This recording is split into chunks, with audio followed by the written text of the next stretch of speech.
Well, good morning to what is going to be just a beautiful day, because not only are we continuing on building up this retainer wall and that beautiful fireplace right in the center of that wall, but today we have a very special visitor. The grandma who actually grew up as a child living in this barn, helping take care of the animals, is coming today to visit and to see how we have changed the place since she lived here. Today is such a special day for me for two reasons. One, I really want to hear her feedback. And two, because I'm hoping we learn something about the history of this old barn. To fill you in case you're new, roughly 2 years ago, we bought an old abandoned stone barn in the foothills of the Italian Alps, and we've been slowly converting that to be our home. Well, unfortunately, with a property like this, there really isn't much history written down for us to know what it was. In fact, when we first purchased it, we thought it was approximately 200 years old, but we had an expert stonemason come out and look at the stones and how they were crafted, and he told us that based on how some of the stones were crafted, portions of the house were as old as 800 years old. So today I'm really hoping to learn something new about the property.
So naturally, you can think of this entire process very similarly as building a brick wall. Only with our bricks, we have to dig through the dirt, through the massive stone pile, find potential stones that have potential, and shape them into our stone bricks, if you will. But obviously, a stone wall like this has a lot more character than a brick wall.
I think you might be surprised in how much time goes into the actual planning and setting up the guidelines and making sure everything is straight and measured out correctly versus the actual building process and shaping the stones.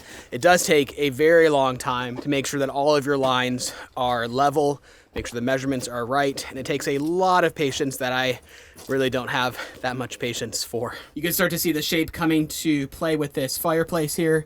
You can see the lines that will be the stone columns on either side, and this will be the firebox itself that will be filling in with concrete in the back as well as stones and bringing up about 1 meter taller, so it's going to be quite the large little firebox there.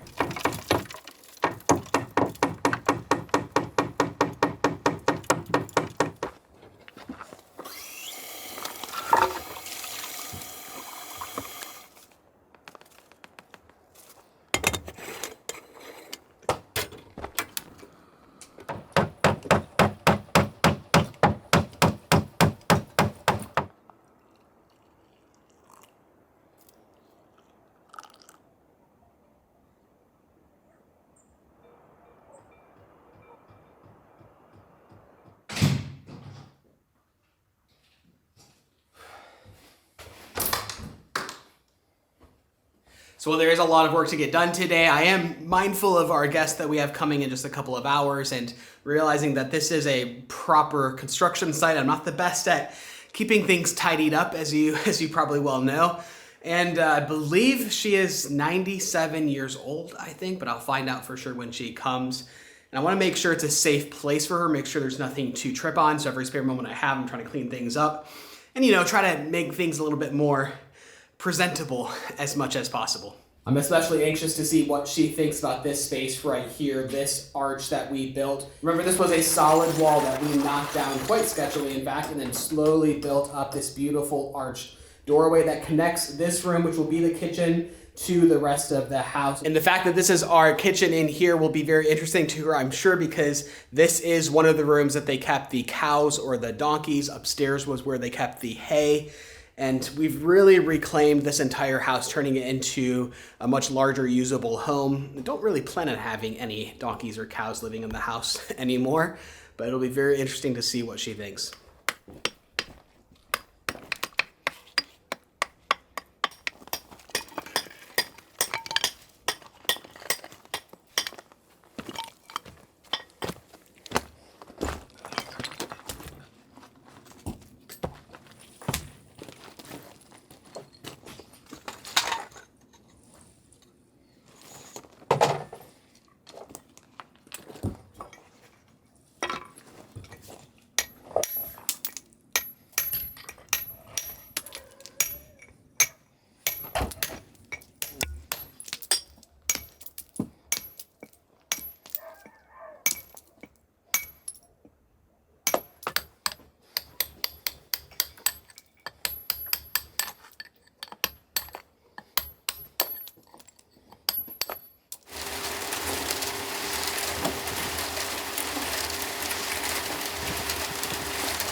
No!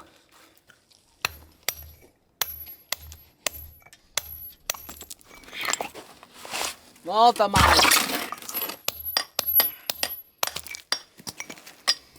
This process can really test your patience because as much as you want to shape a stone and break it in a certain way, well, sometimes the stone just has a mind of its own and wants to break the way it wants to break. And you get so close to shaping it into a corner piece as I was just attempting, and it decides to just break in half, and there's nothing you can do about it except try to adapt and continue shaping it. But that's happened so many times on this last stone that I'm just going to give up and try to find a new one.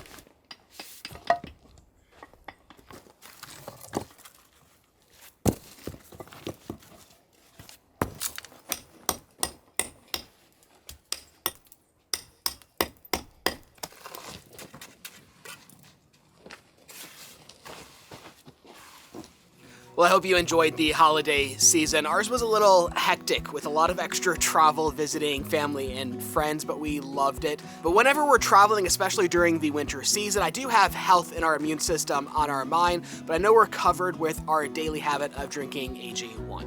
We've been drinking AG1 for nearly 2 years now as a part of our daily habit, as it's one of the easiest things that you can do for your health. AG1 is a daily foundational nutritional supplement packed with 75 high-quality vitamins and minerals sourced from whole food ingredients. And if you were to attempt to get the same nutrients from a single scoop of AG1 via eating fruits and vegetables and multivitamins and all kinds of other things, it would be a lot and very expensive, which is why we're always traveling with AG1 travel packs. When we're at home, we use the scoop and canister, adding 1 scoop to 8 to 12 ounces of water. But when we're traveling, we make sure to pack enough travel packs to last the duration of the trip. Now, with the new year upon us, we're all adding those health goals for our New Year's resolution, but add one that you'll actually keep this year. With just 1 scoop every morning, AG1 is a daily habit you'll actually stick to. I drink my AG1 in the morning to make sure I'm starting my day right, and the ingredients in AG1 not only help support your immune system and your gut health, but also help support cardiovascular health, cellular health, brain support, and supports healthy aging. I am absolutely terrible at remembering to keep daily habits, and AG1 would not have made it to my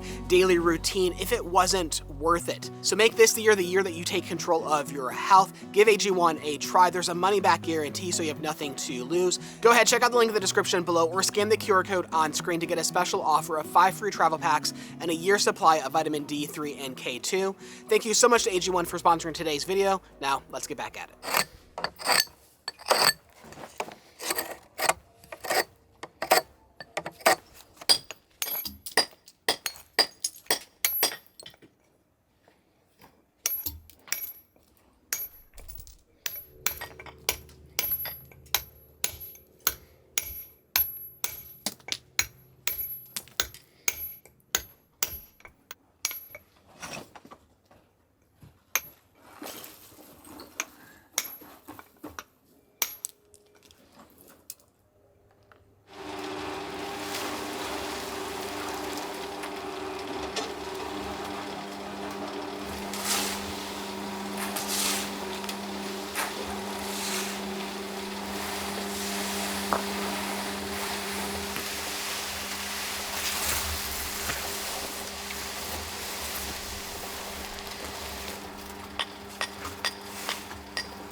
So as we get closer to working on the fireplace, we need just a lot of cornerstones kind of an annoying amount of cornerstones, but it will be beautiful. We've designed the fireplace to stick out away from the wall itself, and because of that, we need a lot of cornerstones. So I'm doing my best to slowly shape them, but I am no master stonemason, but we've got a good 15 or so. So hopefully this stash of stones later on will allow us to build up that fireplace a lot faster.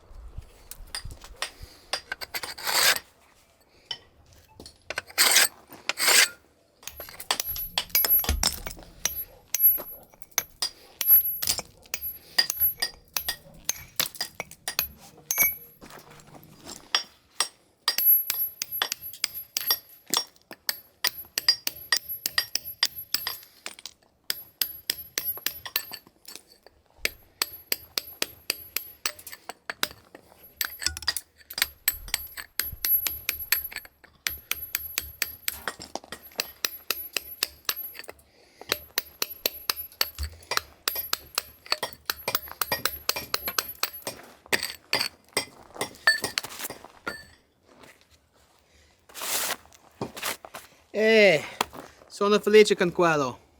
Well, it's time. I'm headed off to pick up our very special guest who lived here a very long time ago. I don't even know how long ago. I'm nervous. I don't know if being nervous is a reasonable feeling right now, but I mean, this was her home and we've changed it quite a lot. So curious to see what she thinks about that.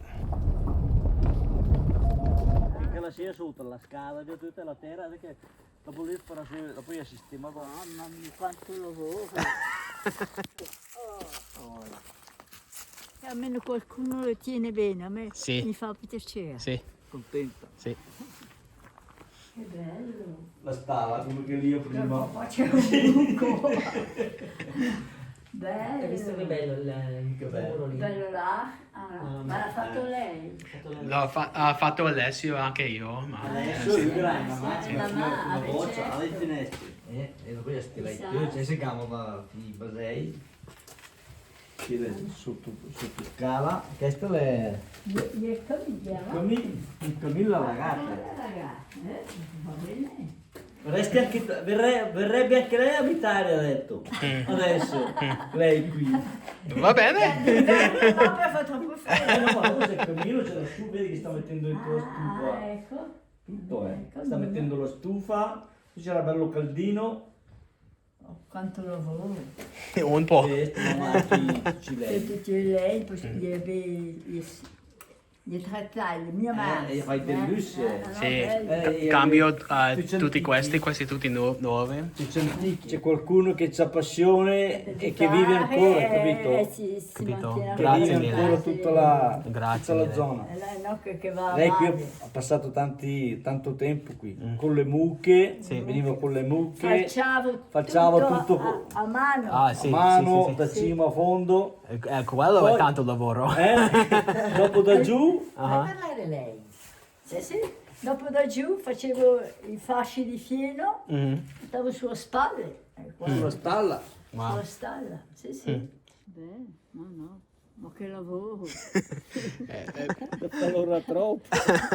Well, that was extremely special to see her walking around, reminiscing, remembering about taking care of the land, taking care of the cows, taking care of the barn, working here from a very young age. She talked about getting up at 5 a.m. every day to cut the grass by hand throughout all of these terraces, which is just mind-boggling. And then preparing all of that grass for hay for the animals, and to hear how they would live by growing their own grapes and making their own wine, as I understood, because there was no money to purchase wine and you had to grow all of your own food, and they had fruit trees and all their animals here, and it's just an incredible story. But then to also hear how happy she was seeing that this barn was being taken care of and being turned into something that can be used for generations to come, and not just to be left to rot as so many places around this area are. It filled her up with so much joy, which in return filled me up and kind of re-energized me to get back to work, and to see how happy she was with what we've done with it was very, very special. She also is sharp as a tack and has clearly a better memory than I do, and a hilarious sense of humor. She was cracking jokes, making fun of me the entire way through of what in the world are you going to be doing with all of these stones, which yes, the place is a disaster right now with all of these stones, but we will get it cleaned up and we will use them. And my favorite was when she made fun of how big we made the bathroom. Troppo piccolo? Mi dispiace. So for context, we bought this barn from our dear friends Monica and Silvio, and it's Silvio's mom who was touring the property for the first time since we started working on it today. They've become very close friends of ours, and it's been amazing for them to be involved throughout this entire process, and for the first time now, being able to hear the feedback from Silvio's mom and to see how happy she was amazing. One, I did get a couple of facts wrong. One, I thought she was 97, she's 94, but she didn't actually live here, which is interesting. So when she was born, the family had already moved to a more modern home. It was actually her grandma who lived here. So if I understand this correctly, her grandma would have been born approximately 150, 60 years ago, and then lived her life in this barn as well as in a nearby home. They would live here, as I understood, about 9 months out of the year during the summer, spring, fall weather, and then when it would get too cold, they would move the animals further down into the valley, which is curious because today the weather's not that different here and in the valley. And she talked about how when she was a child, they would get snow. It sounded like up into her waist sometimes, and every year a lot of snow, and at least in the last few years that we've been here and from talking to everybody else, it just never snows here anymore, which is interesting. The 2 years that we've been here, I've seen, I think, 2 days of very brief snow that doesn't last, but anyways, now it just seems like it's fall all winter long, which is, I don't know, I kind of like it, but I wish it would snow a little bit. You could see how much pride she had in the land, and she wanted to make sure that I was taking care of the grass properly and taking care of the spina, the brambles that grow up so frequently here, and she was just astounded by how much digging we've done here and how much wider the terrace is now to one side of the house, and she was very excited for the plans for it, wanted to make sure we had an outdoor kitchen, and she said that I need to hurry up and quickly get it done so that she can come and kind of relax in the sun. She says she's gonna move into the house now that it's all not a barn anymore. Once it's finished, she's moving in.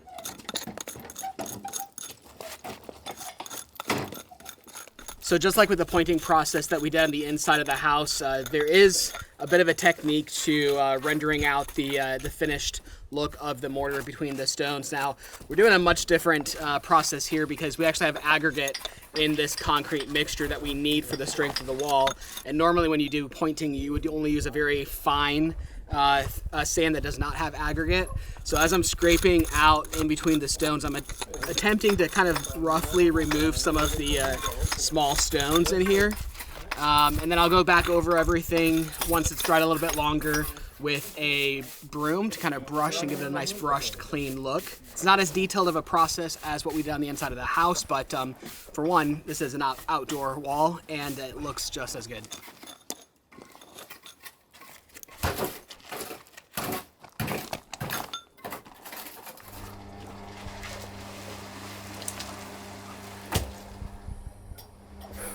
Bello, bello, bello.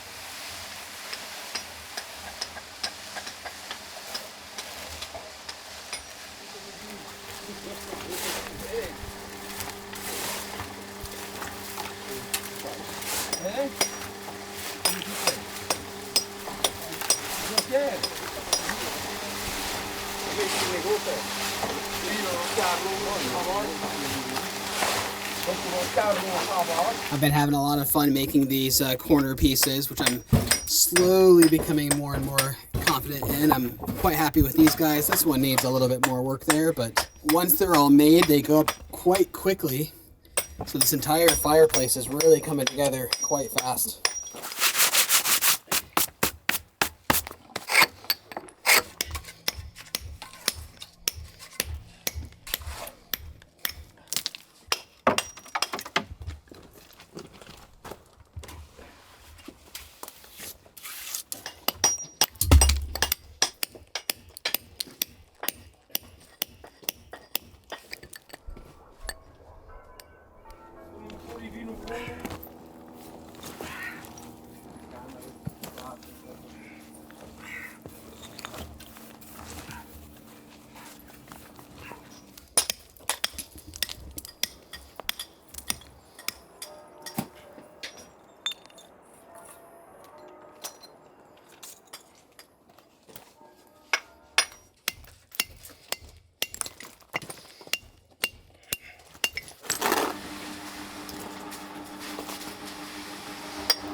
I put my head down to focus on a stone for a little bit, and I feel like I turned around and not much time had passed and half of the fireplace seems to be finished now. This column on the right is nearly finished, almost there, and we're working on the column on the left. And to see the form factor of that fireplace start to take shape, and this is just the very beginning, this is just the firebox. We still have the angles that come after that and the sheer 5-meter run of the chimney stack to work on. But as it's starting to take shape, it's really encouraging and really exciting to see these plans come together. You can start to imagine this box kind of filled in like so, with a beautiful wood mantle on top, and then those angles coming off of that firebox and the chimney stack running all the way up.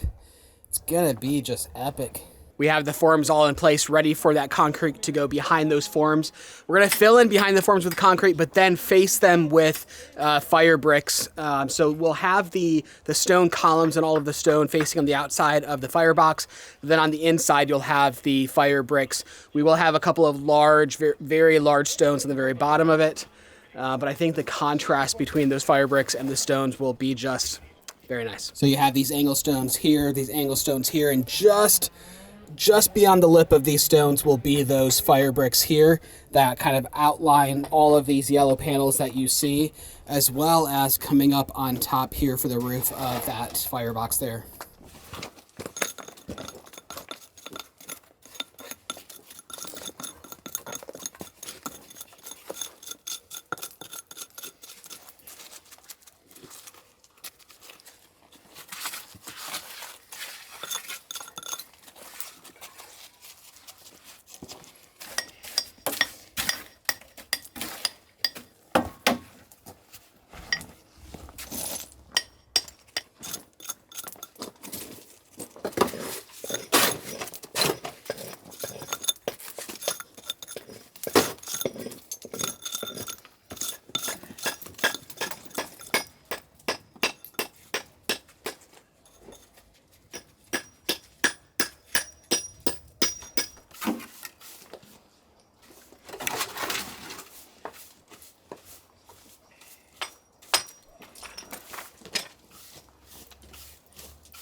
Well, as the sun is setting, I think I'm gonna leave you guys here. I hope you enjoyed hearing a little bit of the additional history that I learned today about the property.